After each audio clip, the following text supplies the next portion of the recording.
And Paul, before, I'm going to do a little non sequitur here and ask you one question, and that's based on your experience as a pilot. So maybe you can help us out on something. I don't believe we've interviewed anyone yet as a controller who has your extensive experience flying.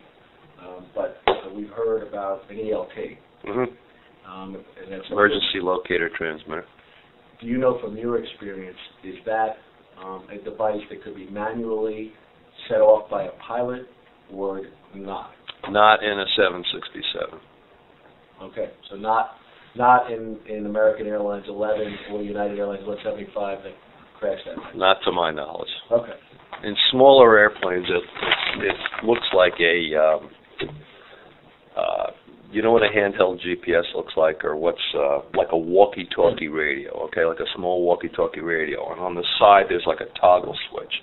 The early ones, it was very easy to hit them, and they used to go off like in the Cessnas and stuff like that in the smaller planes all the time, and set off the alerts. And of course they updated those over the years, so now it was really, they put a bar over it, a safety bar, that you couldn't just, like a passenger in the back couldn't just accidentally hit it. In those airplanes, it's not even in the cockpit. I don't believe it's there's any capability for a manual override, is what you're asking. Right. I know an ELT went off early. Right. I know. That's a false ELT, and it's not even like a testing ELT, because that's done the first 5 minutes of the hour. Familiar with that? That we've been told about. Okay. About that, yeah. From 00 to 05, it's a testing period that we, the government, will not respond to those reports. That's so a pilot can test it to make sure the batteries and so forth are working. And that was at 45 or 44, right? 844. Yeah. That. Let me ask you this: if you know, on the 767, then how is an ELT set off or trip? Is it set off generally on impact? Yeah, that's impact would be, to my knowledge, the only.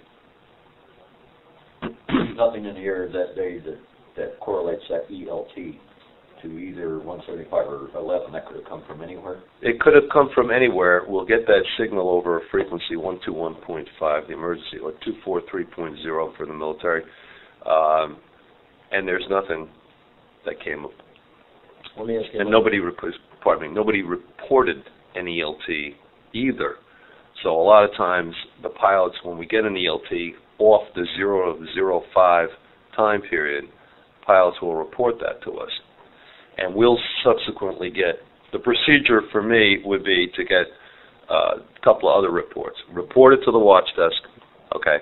And if they get a couple of reports, depending upon the altitude and things like that, they may solicit lower reports. They call RCC and so forth. The process starts on that. The RCC is? Air Force Rescue, I forget what it stands for, Rescue Coordination Center? Yeah, it's the Air Force. It's SARSAT, the satellite and all that coordination. If you know, it's been suggested, some people we've spoken with, that an ELT on a jumbo jet or a 767 type jet could be, set off even on a hard landing. Do you know if that's true? The parameters for that, those type of airplanes, the idea of landing that type of airplane, I've flown in the simulator 7.4 and 7.0 and 7.2. The idea of that is not necessarily to grease it on and smooth. The idea, and it isn't to drive it through the concrete either. But the idea of landing that type of airplane is to get it on the ground, and really it can really sustain a pretty good a rough landing for you as a passenger. So say, oh boy, that was like a little rough kind of thing.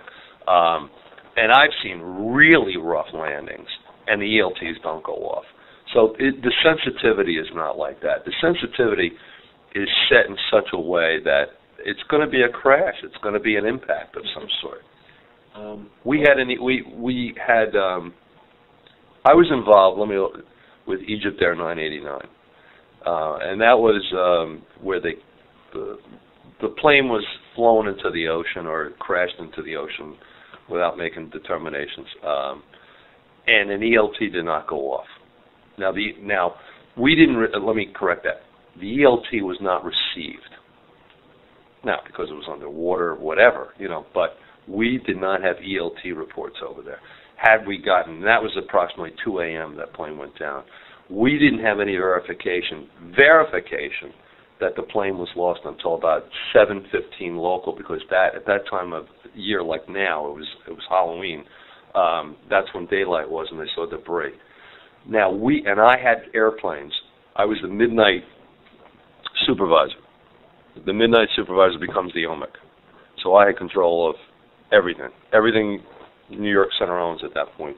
And I had a controller vector an airplane off course to go over to the area where we thought we last had contact with Egypt Air, and no ELT report. And that airplane was at 41,000, which is really high. I mean, you get ELTs in New Hampshire from Cape Cod at 41,000, and they didn't have it. So back with your question, it's impact. It's a big impact on a 7.6 for an ELT. Okay.